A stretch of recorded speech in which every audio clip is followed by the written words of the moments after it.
Dear ladies and gentleman. Ladies and gentleman. ഇവിടെ കൂടിയേക്കുന്നത് മൊത്തം കേഡീസ് മെന്റൽമാൻമാരും ആണ്. എന്നാ? പ്രിയമുള്ളവരെ, നമ്മൾ ഇന്ന് ഇവിടെ കൂടിയിരിക്കുന്നത് എന്തിനാണെന്ന് ചോദിച്ചാൽ നിരീശ്വരവാദി സംഘടനയുടെ 1ാമത് വാർഷികം ആഘോഷിക്കുന്നതിന് വേണ്ടിയിട്ടാണ്. നമുക്കെല്ലാവർക്കും അറിയാം, നമ്മുടെ നാട്ടിൻപുറത്തിലെ ഈശ്വര വിശ്വാസികളെ മുഴുവൻ വെല്ലുവിളിച്ചുകൊണ്ട് നമ്മൾ നിരീശ്വരവാദി സംഘടന ഇവിടെ ആരംഭിച്ചിരിക്കുകയാണ്. അതിന്റെ ഔപചാരികമായ ഉദ്ഘാടനം നിർവഹിക്കുന്നതിന് വേണ്ടി നമ്മുടെ ഓൾ കേരള നിരീശ്വരവാദി സംഘടനയുടെ പ്രസിഡന്റും രക്ഷാധികാരിയുമായ AK ഭക്തവത്സരൻ ഇവിടെ എത്തിച്ചേരാമെന്ന് ഏറ്റിട്ടുണ്ട്. അതോടൊപ്പം തന്നെ അധ്യക്ഷത നിർവഹിക്കാം എന്നേറ്റിരുന്ന ഹരിഹരസുധൻ അദ്ദേഹത്തിന്റെ ദൈവമില്ല എന്ന പുസ്തകത്തിന് അവാർഡ് കിട്ടുന്നതിന് വേണ്ടി 41 ദിവസത്തെ വ്രതം നോറ്റ് കെട്ടുനിറച്ച ശബരിമലയ്ക്ക് പോയിരിക്കുകയാണ്. അതുകൊണ്ട് ഇവിടെ എത്തിച്ചേരാമെന്ന് സാധിച്ചിട്ടില്ല. അത് താൽക്കാലികമായിട്ട് നമ്മുടെ സ്വാമി ഇവിടെ തികച്ച ഈശ്വരവിശ്വാസി ആയിരുന്നിട്ട് പോലും ഇപ്പോൾ അതിൽ നിന്നെല്ലാം വ്യതിചലിച്ച് നിരീശ്വരവാദിയായി തീർന്ന നമ്മുടെ സ്വാമി ശ്രീ രഹസ്യാനന്ദ തിരുവടികൾ ഇവിടെ എത്തിച്ചേർന്നിട്ടുണ്ട്. അദ്ദേഹത്തെ ഹാർദവമായി വേദിയിലേക്ക് ക്ഷണിച്ചുകൊള്ളുന്നു. സ്വാമിയെ, ഇത് ഉറക്കം തൂങ്ങാതെ ഇങ്ങോട്ട് കേഴുവാ. രേമ്പകം വിട്ടതാടാ. സ്വാമി കുറെ നാളായിട്ട് ഇങ്ങനെ ഈശ്വര വിശ്വാസം എന്നൊക്കെ പറഞ്ഞിരുന്നു. പെട്ടെന്ന് ഇങ്ങനെ നിരീശ്വരവാദത്തിലേക്ക് വരാനുള്ള കാരണം എന്താണ്? എന്താ കാരണം എന്ന് വെച്ചാൽ ഈശ്വരനുണ്ടോ? ഈശ്വരനുണ്ടോ? ഈശ്വരനെ കണ്ട ഈശ്വരനില്ല. ഇല്ല. നമ്മളിവിടെ നിരീശ്വരവാദികൾ സംഘടന ആരംഭിച്ചിരിക്കുന്നത് എന്തിനാ? ഈശ്വര വിശ്വാസികളെ വെല്ലുവിളിക്കാൻ. ഈശ്വരനില്ല. ഇല്ല. നീ കണ്ടിട്ടുണ്ടോ? ഞാൻ കണ്ടിട്ടുണ്ടോ? ഞാനും കണ്ടിട്ടില്ല. നീ കണ്ടിട്ടുണ്ടോ? ഞാൻ കണ്ടിട്ടില്ല. ഞാനും കണ്ടിട്ടില്ല. അപ്പൊ പിന്നെ ഈശ്വരനില്ല. ഞാൻ ഈ മുമ്പൊക്കെ കാവ്യൊക്കെ കൊടുത്ത് അമ്പലത്തിലൊക്കെ പോയി രാവിലെ ഈ ഋഷികേശിലും പിന്നെ ഹരിദ്വാരയിലും ഒക്കെ അവിടെയൊക്കെ പോയിട്ടുണ്ട്. ഇല്ല, കേട്ടിട്ടുണ്ട്, പോണമെന്നൊക്കെ ആഗ്രഹം ഉണ്ടായിരുന്നു. എവിടെയെങ്കിലും കണ്ടിട്ടുണ്ടോ? എവിടെയെങ്കിലും ഈശ്വരനെ കണ്ടിട്ടുണ്ടോ? കണ്ടിട്ടില്ലെന്നേ. ഞാൻ അവിടെയൊക്കെ പോയിട്ട് ഉള്ള ദൈവത്തിനെയൊക്കെ വിളിച്ച് 24 മണിക്കൂറും അമ്പലത്തിലും ഒക്കെ ആയിട്ടൊക്കെ വീട് പോലും നോക്കത്തില്ലായിരുന്നു.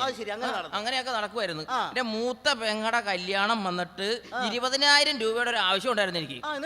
എന്നിട്ട് ഞാൻ അവിടെ ഇവിടെ ഉള്ള അമ്പലത്തിന്റെ വാതിക്കലും അവിടെ ഇവിടെ ഒക്കെ തന്നിട്ട് ദൈവത്തിനെയൊക്കെ വിളിച്ച് ഉള്ള ശയനപ്രസന്നമൊക്കെ ചെയ്തിട്ട് ഒരു ദൈവം തന്നില്ല എനിക്ക്. 20,000 രൂപ കിട്ടിയില്ല. പിന്നെ എന്ത് ചെയ്യാനാ? അറ്റ കൈ പ്രയോഗിച്ച് അങ്ങനെ നമ്മുടെ ഭണ്ഡാരം കുത്തി പൊട്ടിച്ച്. അയ്യോ, എന്നിട്ട് എന്ത് പൊട്ടിച്ചത്? സാധനമൊക്കെ എടുത്ത് പോകാൻ പോയപ്പോഴത്തേക്ക് കുറെ പണ്ടാരങ്ങൾ വന്ന് പിടിച്ച് എന്നെ പോലീസ് സ്റ്റേഷനിലാക്കി. 2.5 മാസമാണ് ഞാൻ അവിടെ കിടന്നത്. എന്നിട്ട് ഒരുത്തം പോലും ഒരു ഈശ്വരൻ വന്ന് എന്നെ രക്ഷപ്പെടുത്തിയില്ല, എന്നെ ജാമ്യത്തിൽ ഇറക്കിയില്ല. അത് ശരി. പിന്നെ ഈ വേഷത്തിൽ പോയി പാറമടയിൽ പോയി കല്ല് ചുമന്ന് എന്നാ ചൂടാണ് അവിടെ പോയി സാധനമൊക്കെ ചുമന്നിട്ട് പെങ്ങളെ കല്യാണമൊക്കെ കൊടുത്ത് അടിച്ചു. ഓക്കെ, അപ്പൊ അങ്ങനെ മാനസാന്തരം വന്നൊരു സ്വാമിയാണ്. അപ്പൊ ഏതായാലും സ്വാമിയല്ല, ഞാനിപ്പോ ആസാമിയാ. അതെ, നമ്മളിപ്പോ നിരീശ്വരവാദത്തിലേക്ക് വന്നപ്പോ ആസാമിയായി. അപ്പൊ ഏതായാലും നിരീശ്വരവാദത്തെ കുറിച്ചൊരു പ്രഭാഷണം ജനങ്ങൾക്ക് വേണ്ടി അങ്ങോട്ട്. ഭക്തജനങ്ങളെ, അല്ല ചത്ത ജനങ്ങളെ, നമ്മുടെ ഈശ്വരൻ എന്ന് പറയുന്നത് ഇല്ല. സത്യത്തിൽ ഈശ്വരൻ ഇല്ല. ചില കവികൾ പറയുന്നുണ്ട് ഈശ്വരൻ ഒരിക്കൽ വിരുന്നിന് പോയെന്ന്. അതും രാജകൊട്ടാരത്തിൽ വിളിക്കാതെ. രാജകൊട്ടാരത്തിൽ വിളിക്കാതെ ഈശ്വരൻ വിരുന്നിന് പോകും. എത്ര വൃത്തിയായിട്ട പരിപാടിയായി. നീ ഒരു കല്യാണത്തിന് വീടിന്റെ തൊട്ടപ്പുറത്ത് കല്യാണത്തിന് വിളിച്ചില്ലെങ്കിൽ നീ പോവോ? ഞാൻ എന്റെ പട്ടി പോകും. അത് തന്നെ പറയണം. അപ്പൊ പിന്നെ ഈ ഇത്ര തരംതാന്ന പണിയായി പോലെ ഈശ്വരൻ കാണിക്കുന്നത്. അതുപോലെ തന്നെ വേറൊരു പാട്ടുണ്ടല്ലോടാ, മറന്നു പോയടാ തമിഴ്. ഈശ്വരൻ തൂണിലും തുരുമ്പിലും മറ്റേ മനസ്സിലായി, കല്ലിലും മണ്ണിലും തൂണിലും തുരുമ്പിലും ഈശ്വരൻ ഇരിക്കുന്നു. നമുക്കൊരു സ്റ്റൂളിൽ ഇരിക്കാൻ ഭയങ്കര പാടാ. എപ്പോഴാണ് മറ്റേ മുള്ളലിരിക്കുന്നത് പറയുന്നത്. അതുപോലെ തന്നെ തൂട് പൊളന്നിട്ട് അതിന്റെ ഉള്ളിൽ വെച്ചിട്ട് വേണമെങ്കിൽ സിമെന്റ് ഇട്ട് പ്ലാസ്റ്റർ ചെയ്ത് കളയാം. ആളെ കണ്ടാൽ. അതെ, തൂണേൽ എങ്ങനെ ഇരിക്കും? പിന്നെ തുരുമ്പിലിരിക്കും. പിന്നെ നമ്മളൊരിത്തിരി പൊടിയുണ്ടെങ്കിൽ കസേരല്ല തുടച്ചിട്ടാ ഇരിക്കുന്നത്. അതിന്റെ മുകളിൽ കയറി ഇരിക്കുവോ? ആക്രി കച്ചവടക്കാരനാ? വൃത്തിയില്ലാത്ത ആളാണോ ഈശ്വരൻ? അതാണ് ഞാൻ ചോദിക്കുന്നത്. അതാണ് ഇപ്പൊ പറയാനുള്ളത്. അപ്പൊ ഏതായാലും ഇപ്പൊ അങ്ങനെ ഇപ്പൊ നമ്മൾ ഈശ്വരന്മാരെ വിശ്വസിക്കുന്നതിൽ യാതൊരു കഴമ്പില്ല. കാരണം ഇങ്ങനെ ഇത്ര വൃത്തികെട്ട അല്ലെങ്കിൽ വിളിക്കാത്ത കല്യാണത്തിന് പോകുന്ന ആള് ഈ പൊടികളെടുത്തും തുരുമ്പുകളെടുത്ത് കല്ലിലും മണ്ണിലും ഒക്കെ ഇരിക്കുന്ന ആൾക്കാരെ നമ്മള് ധ്യാനിക്കേണ്ട കാര്യമുണ്ട്. അതാണ് പറയുന്നത്.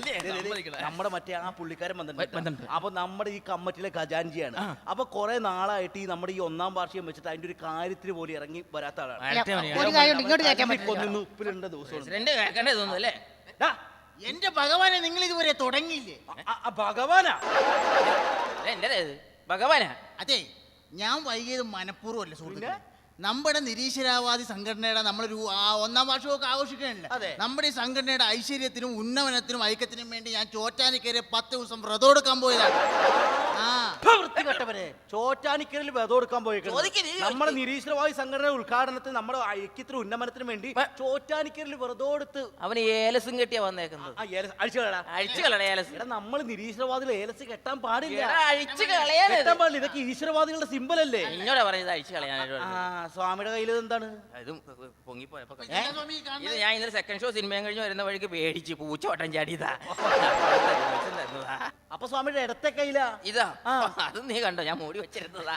എടാ എനിക്ക് വരുന്ന വഴിക്ക് ഒരു തുള്ളപ്പലി ഉണ്ടായിരുന്നു. തുള്ളപ്പലി വന്നപ്പോ എന്റെ അടുത്ത് ജ്യോത്സ്യം പറഞ്ഞു ഇത് ജപിച്ചു തന്നതാ, ഇത് കെട്ടിക്കോ. എന്റെ പൊന്നു സ്വാമി അറിയാലോ നമ്മുടെ രക്ഷാധികാരിനെ പിന്നെ? ഭക്തവത്സലൻ സാറിനെ. എന്റെ അപ്പോ. ഏലസ് എന്നല്ല ഇതുപോലത്തെ ഈ ഭക്തി എന്ന് പറയുന്ന സംഭവം കേട്ടു പോരുത്. അഴിച്ചു വെക്ക. ഇതൊക്കെ മൊത്തം മൂടിക്കോട്ടെ, സംഭവമൊക്കെ മാറ്റിക്കോ. കാരണം ഈ ഭക്തവത്സലൻ സാർ ഇവിടെ എത്തിക്കഴിഞ്ഞാലല്ല നിങ്ങളെ നിന്നും ഏലസും നിന്നും സ്വഭാവം അറിയാല. ഭക്തി എന്നല്ല ഈശ്വരൻ എന്ന് പറയുന്ന സംഭവമേ ഈ പ്രദേശത്ത് കണ്ടുപോരുത്. അതാണ് ഭക്തവത്സലൻ. സാറേ നമസ്കാരം. നമസ്കാരം. പോയ കാര്യമൊക്കെ എന്തായി? പോയ കാര്യം ക്യൂവിൽ നിന്നാ പക്ഷെ കിട്ടിയില്ല. എവിടെ പോയ കാര്യമാണ് ഈ പറയണത്? ബിവറേജ് കുപ്പി മേടിക്കണ കാര്യമല്ലേ പറഞ്ഞു. എന്റെ പൊന്നു സാറേ അതല്ല, നമ്മുടെ ഈ നിരീശ്വരവാദി സംഘടനയുടെ ഉദ്ഘാടനത്തിന് വേണ്ടി ആരെങ്കിലും സംഘടനയുടെ ഉദ്ഘാടനം. ആ പ്രിയപ്പെട്ട സുഹൃത്തുക്കളെ, നമ്മുടെ ഈ നിരീശ്വരവാദി സംഘടനയുടെ ഉദ്ഘാടനം ചെയ്യാൻ വേണ്ടി ഞാൻ പല രാഷ്ട്രീയക്കാരെ പോയി കാണുകയുണ്ടായി. ഈശ്വര വിശ്വാസികളായ രാഷ്ട്രീയക്കാർ അവർ പറഞ്ഞു നമ്മളുടെ ഈ നിരീശ്വരവാദി സംഘടന ഉദ്ഘാടനം ചെയ്യാൻ അവർക്ക് സാധിക്കില്ല എന്ന്. സാധിക്കില്ല എന്ന്. അതുപോലെ തന്നെ ഞാൻ സിനിമാ താരങ്ങളെ പോയി കാണുകയുണ്ടായി. അവരും ഇതുപോലെ തന്നെ പറഞ്ഞു നമ്മുടെ ഈ നിരീശ്വരവാദി സംഘടന ഉദ്ഘാടനം ചെയ്യാൻ അവർക്കും കഴിയില്ല എന്ന്. ഇവരോടൊക്കെ എനിക്ക് ഒന്നേ പറയാനുള്ളൂ, നിന്നോടൊക്കെ ദൈവം ചോദിക്കൂടാ.